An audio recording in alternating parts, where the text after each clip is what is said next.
High voltage टाकरा, Pakistan और भारत आमने सामने। दुबई में एशिया कप का बड़ा मैच, हिंदुस्तानी दावत पर शाहीनों की पहले बैटिंग। सैलाब ज़दगान से यकजहती का इजहार, खिलाड़ियों की स्याह पट्टियां बांधकर स्टेडियम आमा।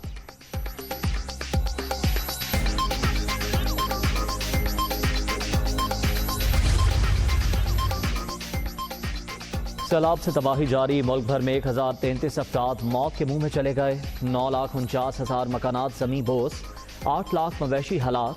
सियासी इख्तलाफात पसे पुश्त डालकर मुतासरीन की दिल खोलकर मदद की जाए, नवाज शरीफ की अपील।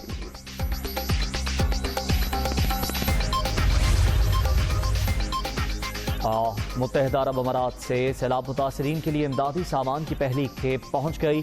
खैमे, खुराक, अद्वियात और दीगर अशिया शामिल।